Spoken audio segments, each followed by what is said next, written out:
Hi friends, welcome to my channel. Manohari బాబ్జీని డబ్బులకి కాపలా పెట్టి వెళ్ళగా బాబ్జీ మనుకి కాల్ చేసి డబ్బులు ఎవరు తీసుకున్నారో కనిపెట్టలేకపోయాను మేడం అని చెప్పగానే వేస్ట్ ఫెల్లో ఏం చేస్తున్నావురా అక్కడ, గమనిస్తూ ఉండమంటే అమ్మాయితో ముచ్చట్లు పెడుతున్నావా అని మనోహరి బాబ్జీని బండబూతులు తిడుతూ ఉండగా బాబ్జీ సారీ మేడం, ఇప్పుడే ఇక్కడున్న వాళ్ళందరినీ చెక్ చేసి ఆ బ్లాక్మెయిలర్ ఎవరో మీకు చెప్తాను మేడం అని అంటుండగా వద్దులే, నువ్వు ఇప్పుడు వెతికినా వాడు దొరకడు, రేపు బాగీని ఖతం చేయడానికి ఏర్పాట్లు చేసుకో అని మను అనగానే అలాగే అంటూ బాబ్జీ వెళ్ళిపోతాడు. ఇక ఒక పిచ్చివాని దగ్గరికి వెళ్ళి చిత్ర చెయ్యి చాపుతుంది. అసలు ఏం జరిగిందంటే తను పార్కులో ఎంటర్ అయినప్పుడు ఒక చెత్త ఏరుకునే వ్యక్తి కనబడతాడు. దాంతో అతనికి ఫుడ్ ఇచ్చి అక్కడ డస్ట్బిన్ పక్కన ఒక ప్యాకెట్ ఉంటుందని అది తీసుకోమని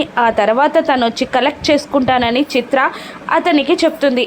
అతను అలాగే చేస్తాడు. ఇక అతను కూర్చొని భోజనం చేస్తున్న టైంలో చిత్ర అక్కడికి వెళ్ళి చెయ్యి చాచగానే ఒక ప్యాకెట్ని చిత్ర చేతికి అందించగా పక్కకు వెళ్ళి హడావుడిగా అది ఓపెన్ చేసి చూస్తుంది. అందులో 5 lakhs డబ్బు ఉంటుంది. దాంతో నా మొదటి సంపాదన అంటూ వాటిని చూస్తూ మురిసిపోతూ హ్యాండ్ బ్యాగ్లో పెట్టుకొని చిత్ర అక్కడి నుండి వెళ్ళిపోతుంది. తనలో తాను ఇలా అనుకుంటూ ఉంటుంది, ఇక నరకం అంటే నీకు ఎలా ఉంటుందో చూపిస్తామను అని తనకి తానే ఛాలెంజ్ చేసుకుంటూ ఉంటుంది చిత్ర. ఇక నైట్ టైంలో గార్డెన్లో స్విమ్మింగ్ పూల్ దగ్గర పిల్లలు సెల్ఫీలు దిగుతూ ఉండగా అంజు వచ్చి బోరింగ్గా ఉంది, ఏదైనా ఎక్సైటింగ్గా చేద్దామా అని అడుగుతుండగా పిల్లలు ససేమెరా అనేస్తూ ఉంటారు. అసలు నా ప్లాన్ వినండి అంటూ ఆరు ఫోన్ని బయటికి తీస్తుంది. అంజు ఇదెందుకు తీసుకొచ్చావే అని అందరూ కంగారుగా అడుగుతుండగా మిస్ అమ్మకి కాల్ చేయడానికి అనగానే మళ్ళీ అందరూ షాక్ అవుతారు. అలా చేస్తే మనమ్మ వాళ్ళ అక్క ఒక్కరే అని మిస్ అమ్మకి తెలిసిపోతుంది కదనే అని అంటుండగా తెలియకుండా మాట్లాడదాంలే, మన అమ్మ ఫోన్ చేస్తే మిస్ అమ్మ ఎంత హ్యాపీగా ఫీల్ అవుతుందో నీకు మాత్రం తెలియదా అని అంటూ వాళ్ళ మాటలని వినకుండా అంజు బాగీకి కాల్ చేస్తూ ఉంటుంది. ఫోన్ రింగ్ రాగానే ఎవరా అని కాలర్ ఐడి చూసి షాక్ అవుతుంది బాగీ షాక్ అవ్వడం పక్క నుండి వెళ్తున్న అనామిక చూసి ఎవరు అలా చూస్తున్నావేంటి అని అంటూ కాలర్ ఐడి చూసి అనామిక కూడా షాక్ అవుతుంది. మెల్లిగా ఫోన్ లిఫ్ట్ చేస్తుంది బాగీ. అంజు మాట్లాడలేక అమ్ముకి ఫోన్ ఇస్తుంది. ఇక అమ్ము గొంతు మార్చి మాట్లాడుతూ ఉంటుంది. ఇక బాగీ హడావుడిగా అక్క ఎక్కడున్నారు, ఎన్ని రోజులైంది మీతో మాట్లాడి, మీరు ఎక్కడున్నారో చెప్పండి నేను వస్తాను అని అంటూ కంగారుగా మాట్లాడుతుండగా అమ్ము గొంతు మార్చి హలో అంటుంది. ఎవరు, ఆరు అక్క పిల్లలా అని బాగీ అంటూ మాట్లాడడానికి ట్రై చేస్తూ ఉండగా అనామిక టెన్షన్ పడుతూ ఉంటుంది. ఏం మాట్లాడాలో అర్థం కాక అమ్ము కూడా టెన్షన్ పడుతూ ఉంటుంది. మీరు ఎక్కడున్నారో చెప్పండి, అడ్రస్ చెప్పండి, నేను వచ్చి సర్ప్రైజ్ చేస్తాను అక్కని అని అంటూ ఉంటుంది బాగీ. అప్పుడు అంజు హాలిడేస్కి కొడైకెనాల్లో కాకుండా వేరే స్టేట్కి వెళ్ళామని చెప్పమని అంటూ ఉండగా అదే మాట అమ్ము బాగీకి చెప్తూ ఉంటుంది. అవునా అని కాస్త సాడ్గా ఫీల్ అవుతుంది బాగీ. తొందరగా అనామిక పిల్లల దగ్గరికి వచ్చి ఏం చేస్తున్నారు మీరు అని అంటూ ఉండగా అమ్మతో మాట్లాడు, నువ్వు మా అమ్మలాగా మాట్లాడతామని మేము చాలాసార్లు చెప్పాం కదా, ఇప్పుడు నువ్వే మాట్లాడాలి అని బలవంతంగా అనామిక చేతిలో అంజు మొబైల్ పెడుతుంది. ఇక ఏం చేయాలో అర్థం కాక ఫోన్ పట్టుకుంటుంది అనామిక. అటువైపు నుండి హలో అని అంటూ ఉండగా చెల్లి అని అంటుంది ఆరు, అక్క అని మురిసిపోతుంది బాగీ. ఇక ఎన్ని రోజులైందక్క నీతో మాట్లాడక, అసలు నేను నీతో మాట్లాడకూడదు, ఎన్ని నెలల నుంచి మీకు ఫోన్ చేయాలని ట్రై చేస్తున్నానో తెలుసా అని బాధగా అంటుంటుంది బాగీ. ఇక ఆరు నేను బిజీగా ఉన్నాను అని అంటూ ఉంటుంది. మీరు ఊర్లో లేరా, కొడైకెనాల్లో లేరా అని అంటూ ఉండగా ఏం చెప్పాలా అని పిల్లల వైపు చూడగా లేమని చెప్పు అని పిల్లలు సైగ చేస్తారు. అవును లేము అని అనామిక చెప్పగానే అవునా, నేను లాస్ట్ టైం కొడైకెనాల్కి వచ్చినప్పుడు ఏం జరిగిందో తెలుసా అని అంటూ కొండల్లో తను కళ్ళు తిరిగి పడిపోవడం, అమర్ కాపాడడం, తెల్లారి గుడికి రావడం, అక్కడ ఆరు బాగీని పట్టించుకోకుండా వెళ్ళిపోవడం, అదే రోజు యాక్సిడెంట్ అవ్వడం, అన్నీ చెప్తూ ఉంటుంది బాగి అనామిక అనే ఆరుకి. నాకు పనుంది అంటూ కాల్ కట్ చేస్తుంది ఆరు. సరే అక్క, అప్పుడప్పుడైనా మాట్లాడుతూ ఉండండి అని అంటూ కాల్ కట్ చేస్తుంది బాగి కూడా. పిల్లలకి ఇంకొకసారి ఇలా చేయకండి అని చెప్పి మొబైల్ ఇచ్చి అక్కడ నుండి పంపించేస్తుంది ఆరు.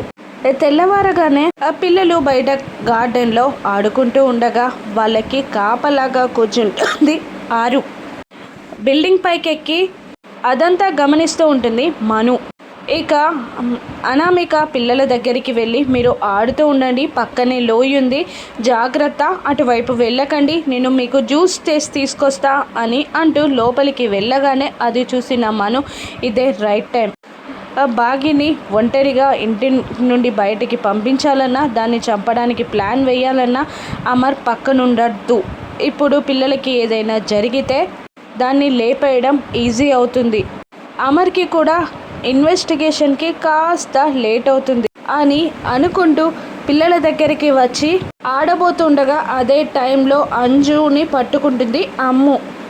అంజు కళ్ళకి గంతలు కడుతూ ఉండగా మనోహరి వచ్చి నేను ఆడుతా మీతో పాటు అని అనగానే అలాగే అంటారు పిల్లలు. మనోహరి వాళ్ళతో గేమ్స్ ఆడుతూ ఉండగా కావాలనే అంజుని లోయలో పడేయడానికి చివరికి వస్తూ ఉంటుంది ఆ మను. ఇక అమ్ము మిగతా ముగ్గురు పిల్లలు కూడా ఆంటీ అక్కడ లోయ ఉంది అని అంటుండగా పర్లేదు నేనున్నాను కదా అని అంటూ కావాలనే వెనక్కి వెళ్తూ ఉంటుంది ఆ మను. ఇక అంజు కూడా ముందుకి వెళ్తూ ఉండగా లోయలో పడిపోబోతున్న అంజుని చివరి క్షణంలో ఆరు చెయ్యి పట్టుకొని లాగి కాపాడుతుంది. ఇక మను షాక్ అవుతుంది. నేను జాగ్రత్తగా ఉండమని చెప్పాను కదా, లోయ ఉందని చెప్పాను కదా అని అంజుని అంటూ ఉంటుంది ఆరు. అప్పుడు కళ్ళకు గంతలున్నాయి కదా, నేను చూసుకోలేదు అని అంటూ ఉంటుంది అంజు. ఆరు కోపంగా చూస్తుంది మనుని. మను ఇప్పుడు ఎవరికి ఏం కాలేదు కదా, పదండి అని అంటూ నేను లోపలికి వెళ్తా అనగా నేను ఇప్పుడే వచ్చాను కదా, మీతో ఒక ఆట ఆడుకోకూడదా అని అంటూ తనకి కళ్ళకంత కట్టుమంటుంది ఆరు. ఇక అందరూ కలిసి మళ్ళీ గేమ్ స్టార్ట్ చేయగా కావాలనే ఆరుని లోయలోకి పడేయడానికి మనోహరి వెనక్కి జరుగుతూ ఉండగా మనుయే కాలు స్లిప్ అయి ఆ లోయలో పడిపోబోతూ ఉంటుంది. ఆరు చివరి క్షణంలో మనోహరి చెయ్యి పట్టుకొని పడకుండా ఆపేస్తుంది.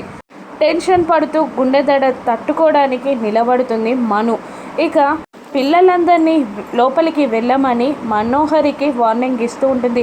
ఎవరు తీసిన గోతిలో వాళ్ళే పడతారు మనోహరి గారు అని అంటుండగా నువ్వు అచ్చం మా ఆరులాగా మాట్లాడతావు అని మను అంటూ ఉంటుంది. ఒక్కొక్కసారి నీలో మా ఆరు ఉందేమో అనిపిస్తుంది అని మను అనగానే అది నిజమైతే నా చావుకి కారణం ఎవరో ఈ పాటికే అమర్ సార్ ముందు పెట్టేదాన్ని కదా అని అంటూ అక్కడి నుండి వెళ్ళిపోతుంది. నీ చెల్లి చావు నీ కళ్ళ ముందు జరగడానికే నేను నిన్ను వదిలిపెడుతున్నా అని మను అనుకుంటూ ఉంటుంది.